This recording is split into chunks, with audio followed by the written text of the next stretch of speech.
দর্শক মণ্ডলী, আপনাদের সবাইকে স্বাগত জানাচ্ছি আমাদের আজকের অনুষ্ঠানে।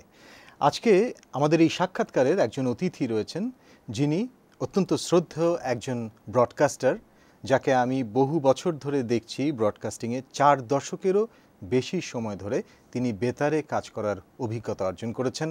তার নাম আব্দুল্লাহ আল ফারুক। আপনাকে স্বাগত জানাচ্ছি আমাদের অনুষ্ঠানে। ধন্যবাদ হাসান। আপনার জন্ম হয়েছিল ঢাকায়, আপনার শৈশব কৈশোর? আমার সবকিছুই ঢাকায়। সেটা কত সালের দিকে, কোন দশকে? আমার জন্ম আসলে 1947-এর 2রা জানুয়ারি। আর স্কুল করেছি আমি ঢাকায়, ঢাকার মুসলিম হাই স্কুলে, একটা খুব পুরনো একটি স্কুল। কলেজটা আবার আমার বাবার চাকরির সূত্রে আমাকে কুষ্টিয়াতে করতে হয়েছে, কুষ্টিয়া কলেজ। তারপরে আবার বিশ্ববিদ্যালয় ঢাকা বিশ্ববিদ্যালয়, এবং আমি SM হল ছাত্রাবাসে ছিলাম। সমাজতত্ত্ব বিভাগে আপনি পড়েছেন? সমাজতত্ত্ব বিভাগ। আপনি বেতারে কাজ শুরু করেছিলেন 1970 সালে রেডিও পাকিস্তান। ঠিক। আসলে বেতারে ঢোকাটা সম্পূর্ণ কাকতালীয় ছিল। মানে আমার একটা প্রস্তুতি চলছিল। আমি তখনকার সেই যে সিভিল সার্ভিস অফ পাকিস্তান, যেটা সেখানকার কম্পিটিটিভ পরীক্ষা উপস্থিত হব, সেই প্রস্তুতি নিচ্ছিলাম। তার মাঝে মনে হলো যে বাবার কাছ থেকে তো আর টাকা পয়সা নেওয়া যায় না, মানে অনেক দিন হয়ে গেল, তো দেখি না। আর রেডিওর প্রতি একটা আকর্ষণ ছিল। সেই আকর্ষণের ফলেই আমরা দেখলাম যে নতুন অনুষ্ঠান প্রযোজক নেওয়া হচ্ছে। তো সেই অনুষ্ঠান প্রযোজকের জন্য আমি অ্যাপ্লাই করলাম, এবং তারপর ইন্টারভিউ হলো, ইন্টারভিউ বোর্ডে উপস্থিত হলাম ঢাকাতে, এবং চাকরিটা হয়ে গেল। মানে সম্পূর্ণ অপ্রত্যাশিত। এটা যে হবে বা আমি যে করব এমন কোনো নিশ্চয়তা ছিল না। এবং আমার প্রথম কাজ হলো, পোস্টিং হলো চট্টগ্রামে, তখন রেডিও পাকিস্তান চট্টগ্রাম। 1971 সালের 25শে মার্চ আপনি কোথায় ছিলেন? 25শে মার্চ আমি চট্টগ্রামে ছিলাম, তখন আমি রেডিওতে কাজ করছি।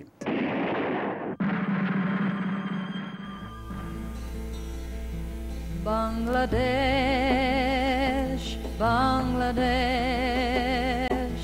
Bangladesh Bangladesh, when the sun sinks in the west, die a million people. 71 সালে পরবর্তীকালে আপনি স্বাধীন বাংলা বেতার কেন্দ্রে সক্রিয়ভাবে অংশ নিয়েছিলেন। সেখানে চলে গেলেন কবে? সেখানে চলে গেলাম আমরা মার্চের শেষে। বোমা পড়ল কালুঘাট ট্রান্সমিটিং স্টেশনে, এবং বোমা পড়ার পর ন্যাচুরালি আমরা সবাই, তখন কিন্তু আমরা 10 জন হয়ে গেছি, এবং সবাই বেতার কর্মী, ইঞ্জিনিয়ার ছিলেন, প্রকৌশলী ছিলেন, আর শুধু একজন ছিলেন তিনি বেতারের বাইরের।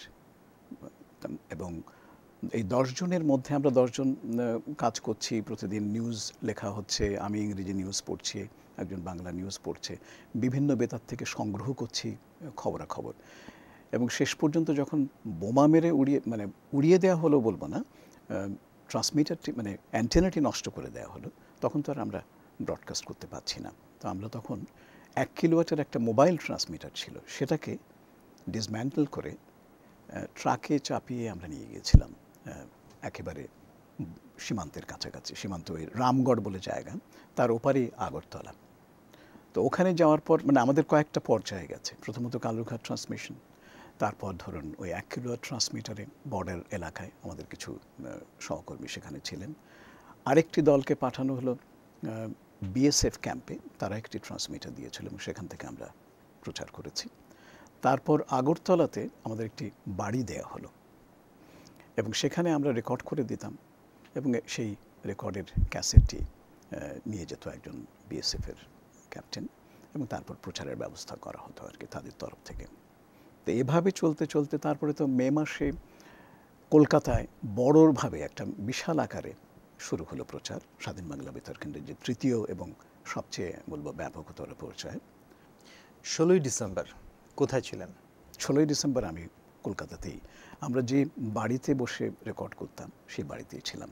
তার আগে আমি আবার একটা কাজ করেছি 6 নম্বর সেক্টরে, ওই আপনার রেডিও রিপোর্টার হিসেবে আমাকে পাঠানো হয়েছিল ওয়ার করেসপন্ডেন্ট হিসেবে। কয়েকজনকে পাঠানো হয়েছিল, তো আমি গিয়েছিলাম 6 নম্বর সেক্টরে। তো সেখান থেকে তখন আমি ফিরে এসেছি।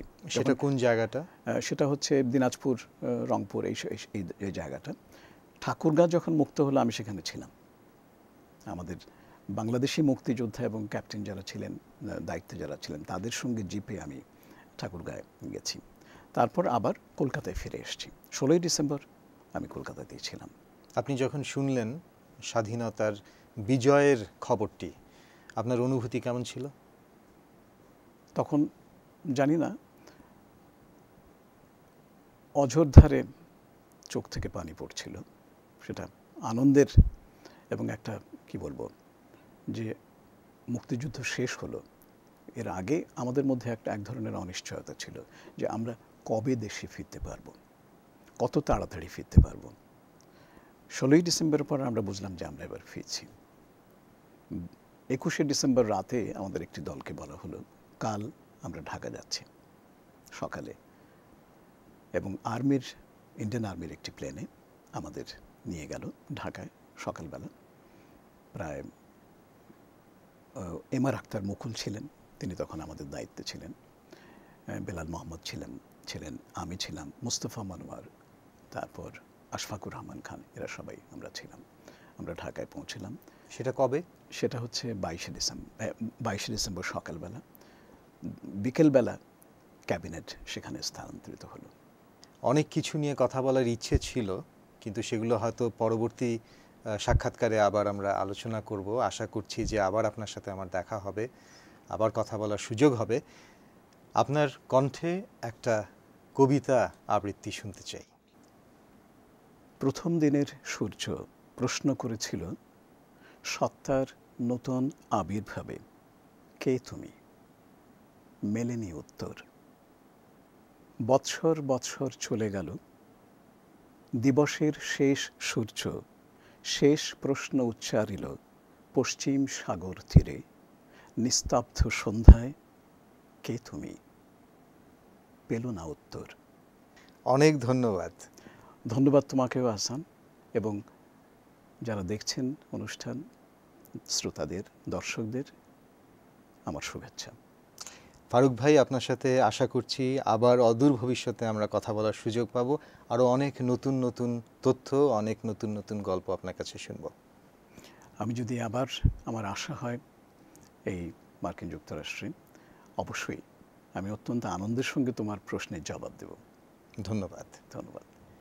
দর্শক মণ্ডলী, এতক্ষণ কথা বলছিলাম আবদুল্লাহ আল ফারুক, দীর্ঘকাল ধরে যিনি সাংবাদিকতা, বেতার সাংবাদিকতার সাথে জড়িত ছিলেন, তার সাথে।